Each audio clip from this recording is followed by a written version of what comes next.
What would you do if you were dropped off in the middle of nowhere with only $100 and a beat-up car? Today, Chaz and I discuss this and more on this episode of Word of Mouth.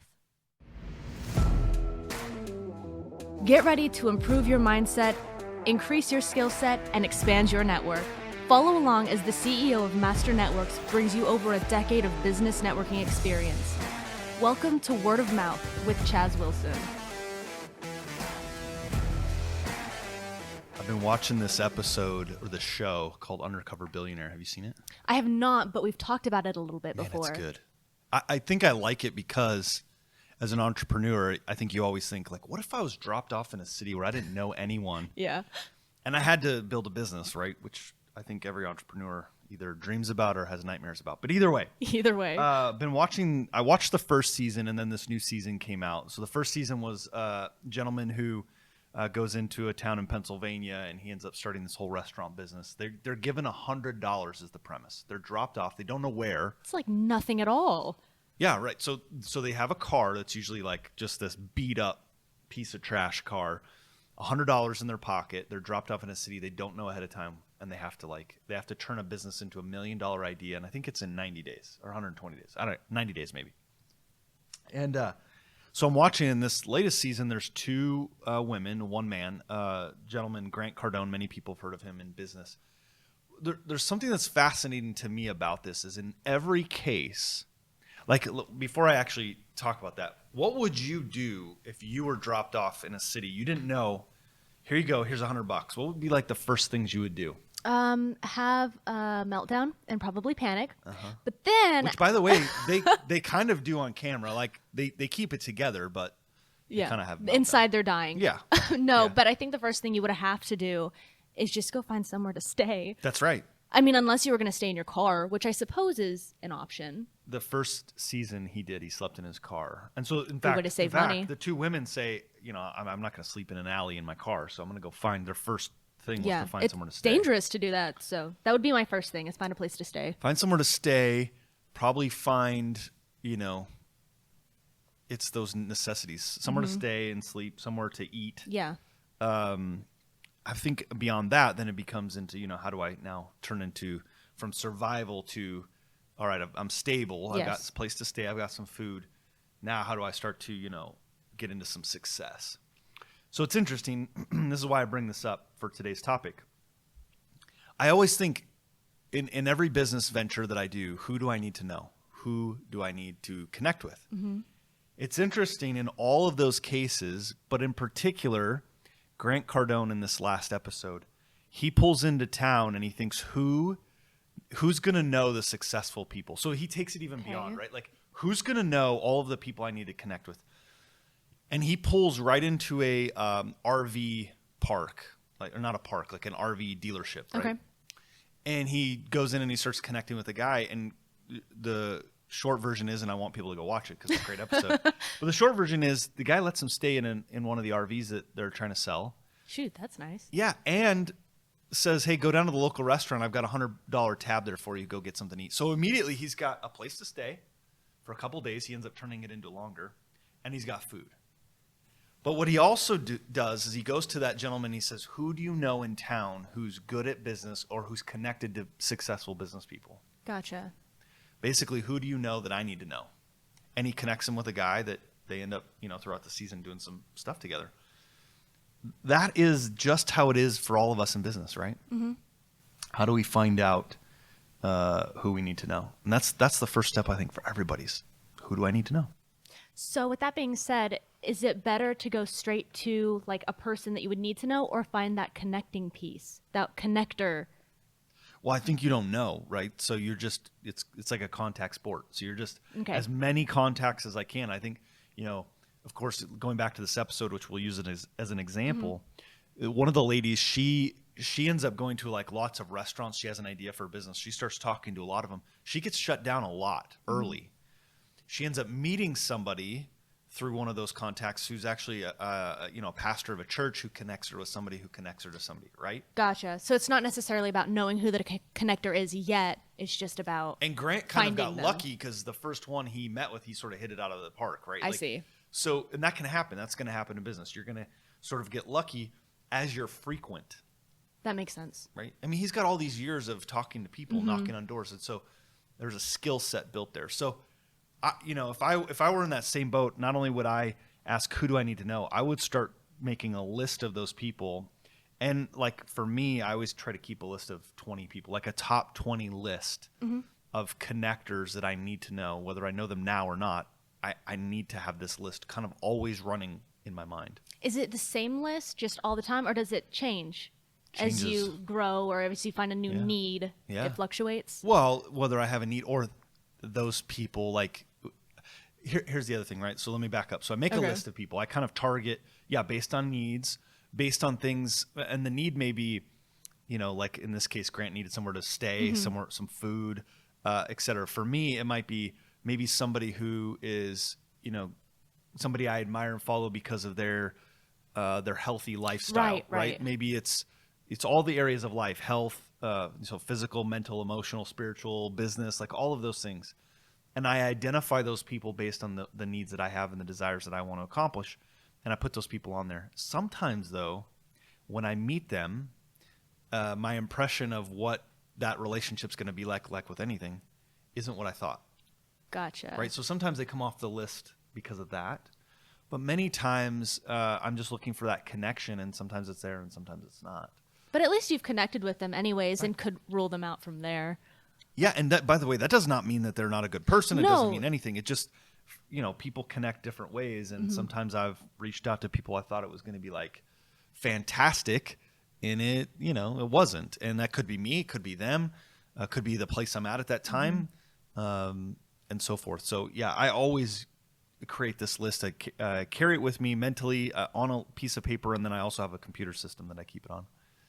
How often do you actually connect with those people? Like the ones that have been on your list? Is it like some people have been on there for years and you've never managed to connect with them? Or is it a more frequent, I've connected with this person, let's move on? Yeah, it's a good question, because here's the other part of it is I'm sometimes really intentional about it, and other times I haven't done a lot with it. Gotcha. But I always have the list. So for example, if you let's think of an area right now so people can understand the process. Like, if you were building a top 20 list right now, who would you put on the list? I don't know. I guess it would depend on what I'm trying to accomplish at the time. Well, let's come up with it. Somebody give me a name in here that you would like. Okay, she's a book author. Now, why would she be on your top 20 list? Okay, so she would be on the list because you desire to write a book, and she's written a book, and she's somebody you admire for that. Okay, so that would be someone you'd write on the list, and even a reason why. Now, mentally, you'll probably remember why. Okay? Now, you start to list. Here's why this is an interesting thing, and I do this all the time in workshops and stuff. People struggle to come up with even 20 people. I'm struggling to come up with one. Right. So. because we rarely ever take the time to sit down and think about it. Unless we're dropped off in a city we don't know with $100 in our pocket. And now it's a necessity. Right. So if you treated it like that and said, who do I have to connect with? Who should be on my list? Right? And then now you've got, what was her name? Colleen Hoover. Okay, so you've got two ways, generally speaking, you can connect with her now that you've got your list. Who might know her that you could either earn your way in her circle or buy your way in her circle? Russell Brunson talks about that a lot, and he learned it from others too, but it's actually true. And we've talked about it on the podcast before. I was about to say, yeah. We've touched on it, but not gone in detail. Does she hold or host workshops on writing books? Do you know if she does any of that? Okay, so she's got to do her research. She said, no. So you got to do your research, right? You got to know, where do these people congregate? Where do they hang out? Whether it be virtually or in person, and how do I get in proximity and in their circle to do that? And sometimes it could be, doing something virtually to connect with them, and other times it's getting in their space, physically to find out what they're about. When did you start putting together these top 20 lists? Yeah, so I was doing this a long time ago, but not knowing it's interesting, when you sort of the catchphrase is codify. If you codify what you're doing to a way you could teach somebody else, it's one of those things where I was being interviewed. This is probably 7 or 8 years ago. I was being interviewed and someone said, well, how do you do it? I need you to come on my webinar and I need you to show people how you do that. And I thought, this is good because I don't really know if I've ever like codified how I do it. Let's figure this out together. Yeah, right. And I just realized I make these lists all the time of people that I wanted to connect with. I find a way to, earn my way, buy my way into their circle. And then, of course, I use the bond method to connect with them. Just to give you a quick example of that, for myself, I went, and it was interesting. I was up last night. I couldn't sleep because I was thinking about Connect, our event coming up. But I was thinking about it, and I went and I looked, and I found, this is kind of crazy, I found the email of how I reached out to Dave Jenks, who was on my list at that time to connect with. I actually found the email. And I realized that the way I reached out via email was I used the bond method in that email. If we have, we'll try to stick it in or we'll add it another time. But I just introduced myself. I drew on common things that we both were in. I understood what he was doing with an organization that he had started at that point called Free Enterprise Warriors and the mission that he was on. And then I just asked for an opportunity. My needs discovery was, so I built on common interest, occupation exploration, needs discovery was my need. And then we developed an opportunity. It was really quick. Did you do that on purpose, or is that just kind of how you wrote it and looking back on it, you're like, oh, that's Bond? So we didn't formally have Bond at that moment as something we taught, again, something we codified. I've just always done it. Like Gotcha. It's the way, and I don't know if anyone taught me that necessarily or what, but it's just always the way I've connected with others. And then you just put a name to it down the line. Yeah. So here's what I would challenge everyone listening today. I would challenge you to do this. Make a list of 20 people that you want to connect with for whatever reason. Like, again, it could be writing a book, could be somebody who you just enjoy like the things they teach or they talk about. Write down that list of 20 and then come up with an intentional way. If you really want to meet those people and have them influence your life, find a way to bring value to them and earn your way and buy your way into their circles. It's really that simple. Do you find that 20 is like a magic number, or is the list, can it be shorter? Could it be 30 people? Is there something specific about 20? Well, no. Here's the thing is that most people will struggle to even get to 20. Gotcha. But I find that I can, like 20 is a number. That's a really good question. 20 is like a number where I can have a group of people, because I can't even actively sort of pursue intentionally that list at 20 all at once. Right. But 20 is a list where I've got enough people that it could happen just organically or naturally. They're there. But it allows me that 7 to 8 people that I can actively be working while always having that other group in there, if that makes sense. So I just sort of look at 20. But I promise I've done this activity so many times. If you just put 1 through 20 and you try to come up with 20, it's very tough. Would you recommend to people to stretch to reach that 20? Or like if they have a solid list of 15, just leave it alone? Well, I'll give you a tip on how to get to 20. Yeah. Okay. Go to your Instagram. Okay. And look at your stories across the top. Who are the people showing up? Interesting. Because the reality is that's your 20 right now. Okay. There's a reason why you're following them, right?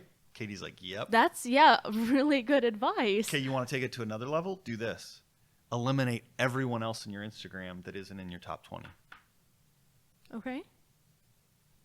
I'm going to share something that I heard this at a workshop probably a year and a half ago.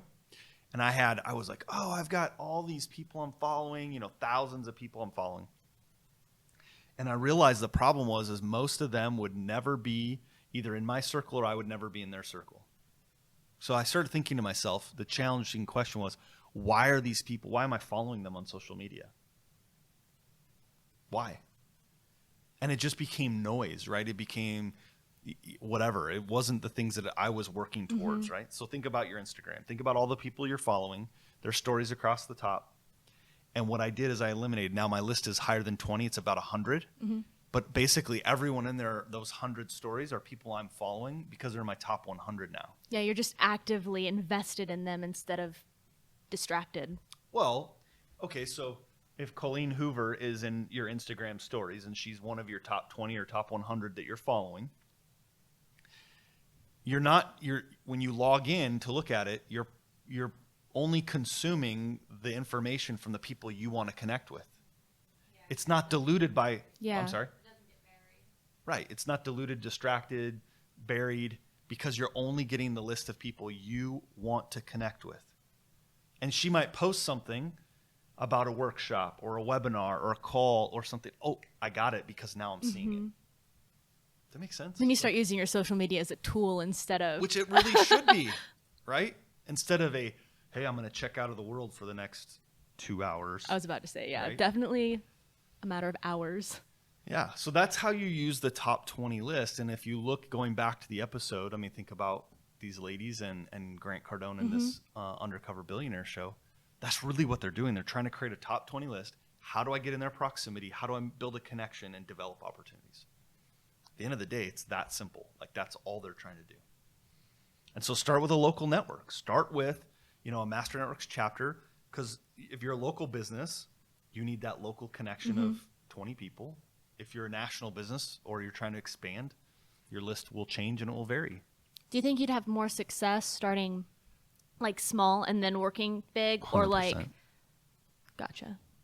Interesting. Yeah, because it's instead of trying to go for like that big name right off the bat. I mean, you certainly can. I mean, I'm not against that at all. I think, reach. I mean, you'll also never know if you don't ask. So, but that's right. Because Katie's example, she's probably thinking, well, why would this lady ever talk to me? Right. That's the things that everyone says. That's kind of where I was coming from with that question. Who knows? We've done the podcast. I've had, TV celebrities. I've had business people on the podcast. We even had a billionaire on the podcast, if you remember, right? And I would have thought, man, the guy helped, what was the Priceline? It was Priceline.com. He helped found Priceline. And I thought, why would he come on our podcast? He was like one of the best guests we've ever had. Also nicest person. Yeah, he was amazing.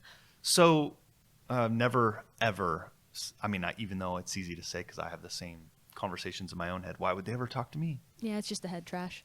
It is. But make the list, start local. Start with your local list. Learn the skills at your chapter meeting in Master Networks before you try to go outside of that.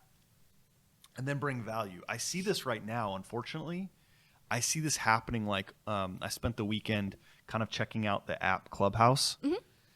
Man, it's like everyone's trying to be, my top 20. I'm going to jump in this room and I'm going to hog the opportunity. And I feel like it's like none of you guys in here have kids, but like when kids are little, they do the whole, hey, look at me. Over here, look what I can do. Look what I can do. And Clubhouse has become this thing of like, look what I can say. Look what I can do. And it just, I don't know, for me, I'm just, at this point in time, I'm so not, it's such a turnoff. It's like everyone like has this opinion and they're like, ooh, look what I can do. That's not the way to get in people's circle for sure. So anyway, that's the whole value. Like, we kind of went off on this thing. No, That's the whole point of creating a top 20 list.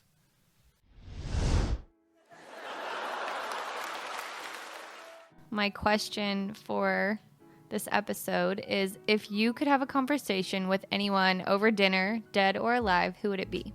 My first response was Jesus, but it's just, maybe that's an easy answer. I was about to say that might be one of the easiest answers you could give. I'll think of another one quick. How about you? I don't know. If it's dead or alive, I think this is super anticlimactic, but for like an hour over dinner, I would want to talk to my dad. Why your dad? He passed away when I was little, so I didn't really know him. I was 5. So just like to get to know him, like who he was as a person or... Yep. I think I have great-grandparents I would love to sit down and like learn their stories of how they immigrated and just like the struggles they went through. I've heard some stories written like down. Third hand or like passed down through the family, but just to hear it for yourself. You know what's interesting about that, if you really stop and think about it, that's why when we talk about a legacy that we're trying to build beyond the business is like, I think from our perspectives, we always think we're like the last in the chain, if you will. Yeah. But realizing we're in the middle of it. And so there's always people that came before us and those that come after us. It's like, what's the story we're writing about? Oh, God. Our life is, what would they write about? What stories are they going to tell to their grandchildren and great-grandchildren? Yeah. So it always puts that into perspective for me when I think back of ancestors and stuff. Mm-hmm. So good question today. Yeah, that was really good. Man, it was better than what's your favorite song? So, good. Good episode today. Next week on Word of Mouth. The market crash, or this thing happened, or that. What did I learn from it so I can take it into the next business? Now, really, when you think about it at the end of the day, these are just simple decisions to make. And in business, it's the same thing. It's not the magic pill, the secret sauce. It's like, oh, what are they doing? 2 45-minute workouts a day, 1 outdoor, reading 10 pages of a personal development, motivational, nonfiction, generally